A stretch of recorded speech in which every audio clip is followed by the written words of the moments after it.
Matt, it is so good to see you, man. Kind of, kind of seeing you too, Rudy. I mean, last time I think I saw you, we were actually face to face in, I think, the Royal York Hotel during CMW a couple years ago.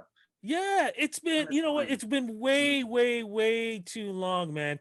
And I am so happy with your success because what it was a week or two ago, all I kept seeing was you on the back of the Toronto Sun because the El Macombo show that you did. How was that for you, man? Wow, what a weird year. It was like our first live performance in North America for a year. And I have to tell you, it was interesting because, as musicians and performers, we have a certain skill set. And so it's like kind of like being an athlete where if you're doing it constantly, there's a routine, you're training for it. But, we've had a very large off season and trying to get back on the wheel and do the whole thing again. It took me about 80 hours to plan the entire show. But then once we got on to the stage and started to perform, it literally was like kissing someone for the first time. There was so much excitement, and it ended and we went home. So a little sad at the end, but nonetheless, it was so nice to share music with people again. And definitely being the El Macombo, because I Yeah. know it's amazing what they have done with the place. What'd you think of it? It's interesting because, most of the theaters I play in are soft seaters, like the Massey Halls, the Elgin Theatre. So this was going back to a traditional nightclub setting. And I get an opportunity to play in nightclubs in different countries around the world, but actually playing it in Toronto, it brought back memories of me growing up in the nightclubs, playing at, say, the Rex or the Reservoir Lounge or I mean, geez, Revival, Mod Club, and Ooh, it was just so cool. They've done a lot of great work, and I have to say, it's probably the best venue of that size in Toronto, specifically for broadcasting too. It's like a class recording studio. Beautiful place. does this remind you of? Now I can use the term back in the day when you were part of Oh, that. What was that? What was the reality show, right? yeah. It was called Remind folks about it. So I was very fortunate to be on a Mark Burnett reality show called The Casino, and it just come off the heels of his success with Survivor as well as The Apprentice. And I was playing in a Las Vegas nightclub for that period of time. So yeah, it kind of put me back to that place where there's not a lot of seats, but there's a bar and there's people can stand around, they can dance, and this was different just because obviously we can't have people in the audience. But listen, anybody who has the opportunity to catch a show at the Elmo Combo, if you want to rewind the clock, go back a number of years. This is like the best you can get. Definitely, and especially when you go into the washrooms and see the pictures and all the craziness they've got on the stairwells too. No, they did an Crazy. amazing job. Yeah, it's called How Do You Make 10 million in music? You spend 50 million, There you go. Exactly. Look, man, throughout this whole time, you've still been busy from the day that we did our first interview to today. Um, Duets, albums, Christmas albums, tours, and of course, one, two, three, four. Yeah, I need 5 fingers for that. Juno A Award bridesmaid. nominations. Always a bridesmaid, baby. But look, man, congratulations, though. Thank you. Another Juno nomination. What do you think of this, man? It's interesting because I did not expect this record to get nominated, and I believe that there are a lot of artists who are sometimes disappointed when a record doesn't get nominated, or are surprised when a record gets nominated. And just to bring you through the whole process of the record, this album was never supposed to be commercially released. All it was for me to get together a bunch of great musicians, guys that I played with throughout the years, and to record songs that I've been singing since I was a kid, but never did a formal recording of it. So I got 17 guys. We recorded live off the floor. We did one day of like a half a day of recording. And I said, listen, I'm going to bring in is a whole bunch of charts. Let's see if we could play them. And after 7 hours, we had recorded I think it was 17 or 18 tunes. And I got to tell you, it was super easy. There was no high stress. Near the end of the session, the scotch bottles got brought out. We were high-fiving. And I think why this record was nominated is I think you can hear that just a by these musicians, doing it all live off the floor and just having fun with music. And, you know, looking past the pandemic, what does music mean to people? It's a way to communicate in one room without saying hello or goodbye. It's sharing the music. And I think that's a testament to their playing and for the nomination.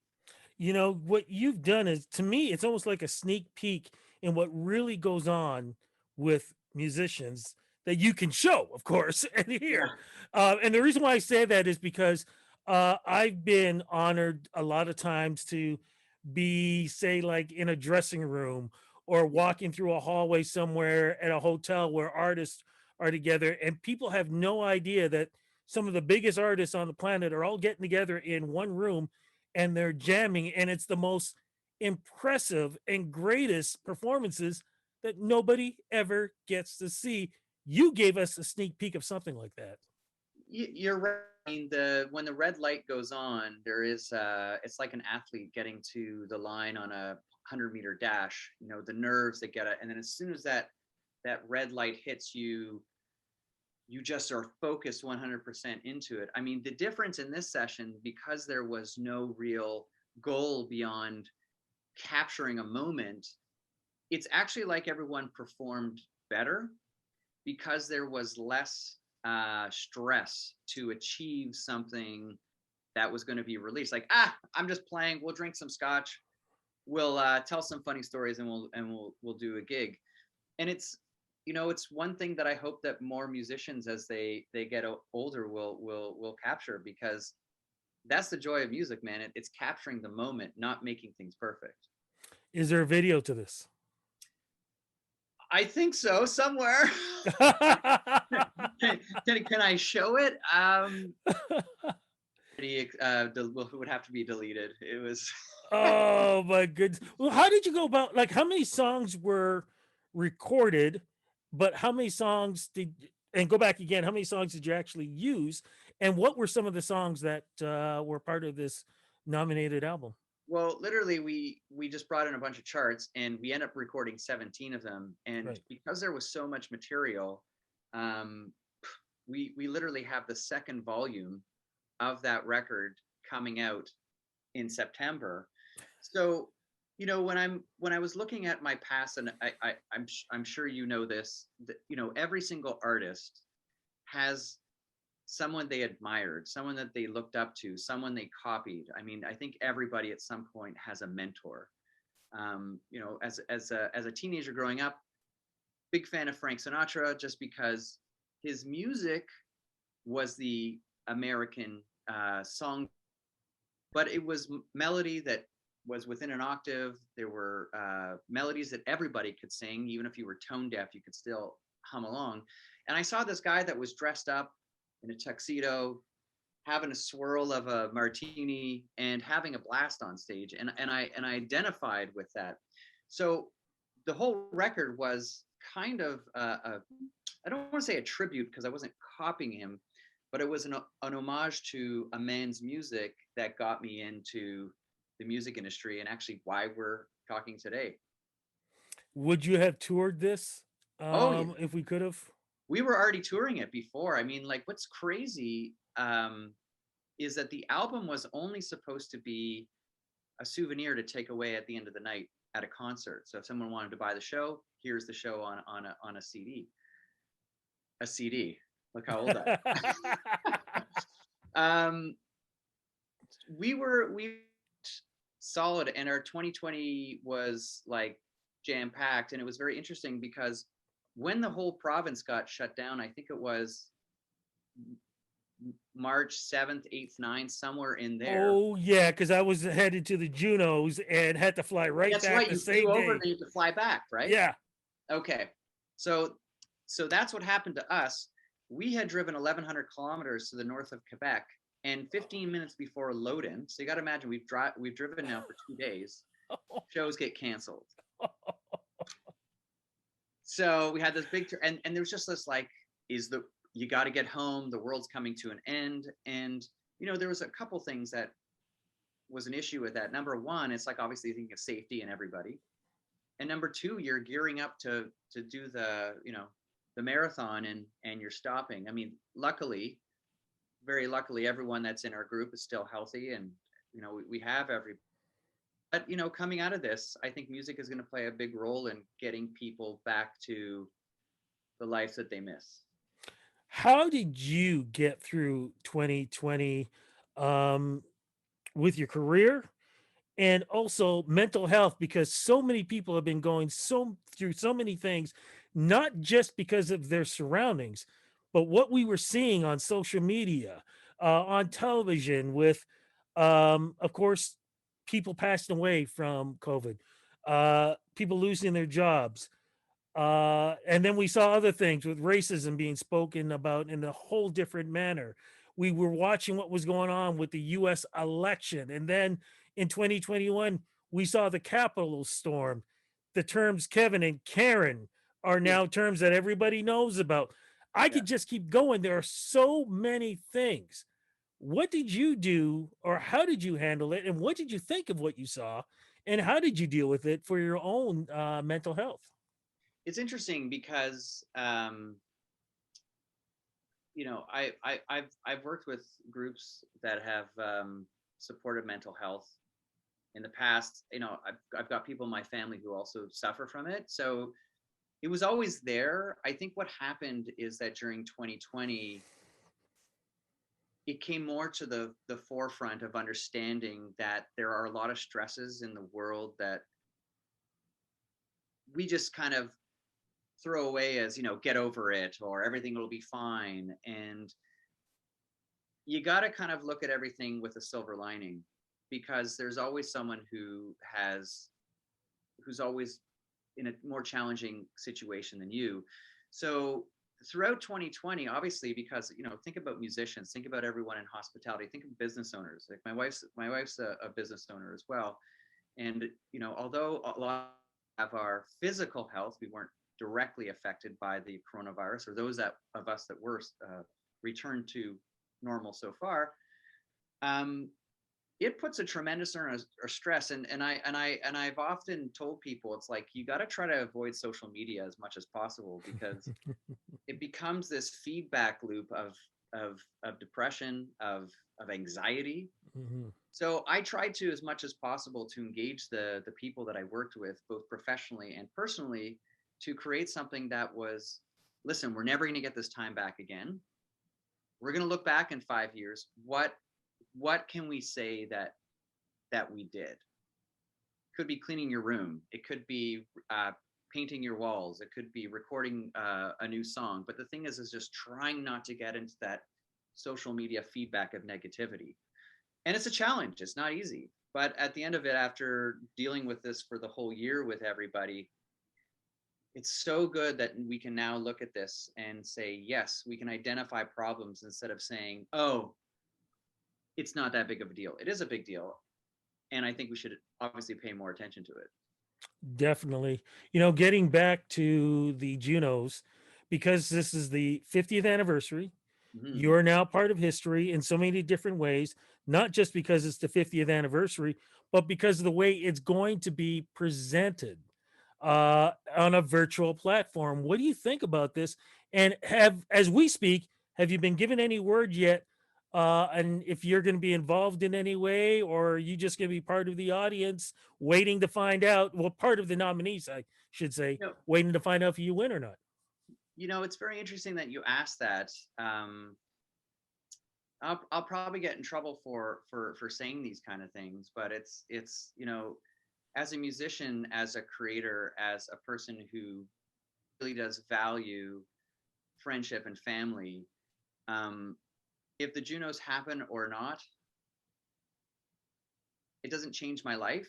Yes, I'd like to be a part of it. The one thing I used to love about going to the Junos was basically getting to see you, getting to see people in the past, getting to see, catching up with people after so many years, being in the same room, not being competitors, but actually being, um, collaborators and associates, right?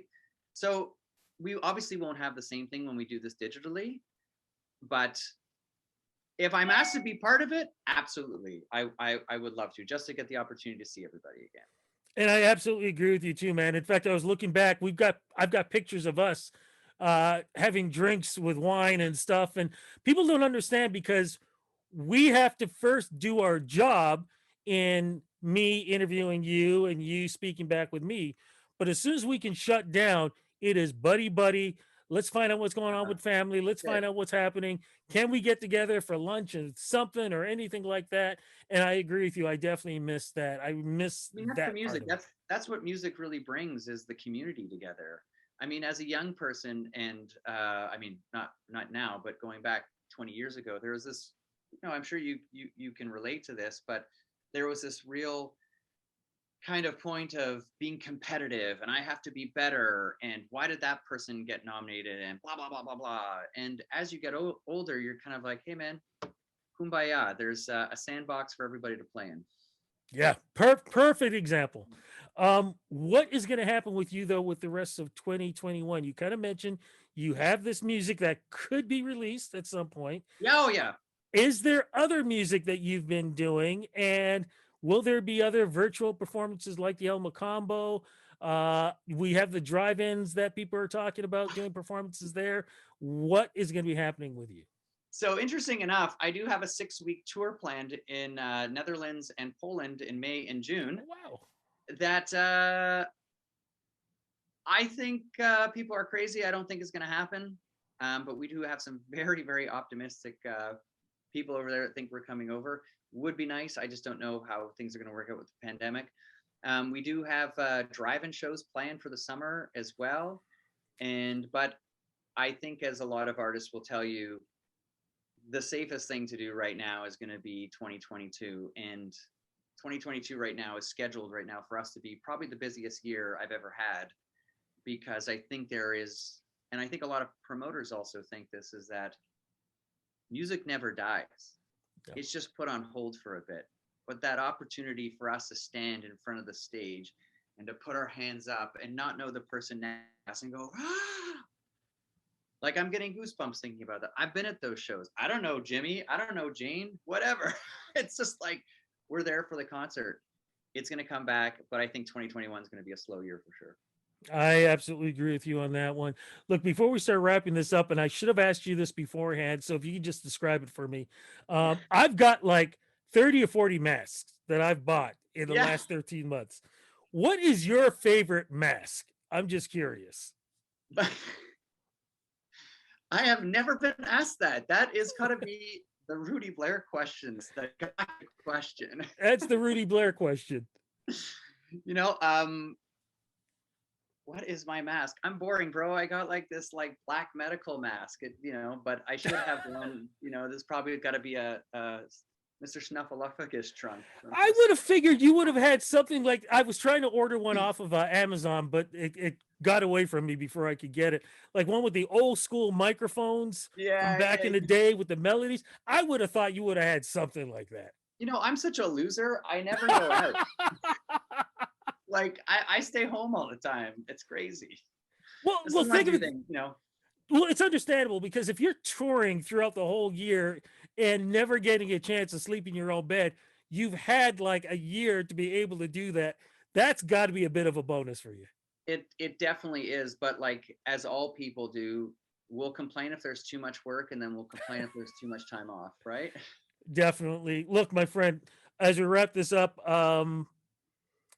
what advice can you give folks out there who are going through some tough times? Oh man. I mean, you've been able to still get through all this to do an amazing show at the Elmo Combo. You've got your Juno nomination. You're talking about some good things that are happening. There are people who are sort of hoping for themselves that they're going to get the same thing. Any personal advice that has gotten you through this to reach where you have been that hopefully can help them? It's a very good question. I've always been a very positive person, just because the music business is so full of ups and downs. I mean, if you've had any sort of career, You will celebrate the good times and you will loathe the bad times. But there was a song I had a hand in writing about 14 years ago, and it was called Always. And there's this one line that we wrote in it that says, "Nothing lasts, not the good times nor the past. It all just becomes what it is." And you got to look at that when you're going through some very, very negative times. I mean, I've got a couple of friends who are going through divorces right now. You know, musicians have had to basically ask themselves the question, did I choose the wrong career? What is next? And the truth is that life gives you no guarantees, and you've always got to try to take a step in the positive direction. And I know it sounds so cliche, but you really have the power to do whatever you want. So be kind to yourself and just understand that you'll get through it. Absolutely. Social media, where do we go to follow you? Social media. uh Hey, that's I gotta tell you, I do love everybody that's on you know, when I do post things, I do really do appreciate people when they connect. I just don't use social media to see what anybody else is doing, because Rudy, I can call you and go, "Hey bro, how's life?" and which we do. I know. But You this is the world of today. When people want to know what you're up to and everything else, look, believe me, I get what you're saying, because just look up Matt Dusk on any social program, you'll find me. That's where I. Oh my brother, thank you so much for this interview. It is great seeing you. I'm hoping somehow things can, I don't know, maybe open up in some way, that maybe we can at least see each other somewhere down during Juno week, since it's happening in Toronto. Yeah, what is gonna happen with that? Are they gonna do like outdoor cocktails? I don't No know, music? man. It's going to be interesting to see, but either way, you are, of course, a friend and family for life. Love you big time, man. We've done this for what, 20 years together almost? Something like that. Yeah, man. It's got to be, yeah, I'd say about 20 years, just around there. You Wow. look fantastic. Please. Are you kidding me, Because man? all You I look see is this amazing. little, like, it looks like this big of your face. It looks like the size of this. Like, I'm like, hey, you know. My friend, thank you so much for the interview. Thanks, bro. Take care.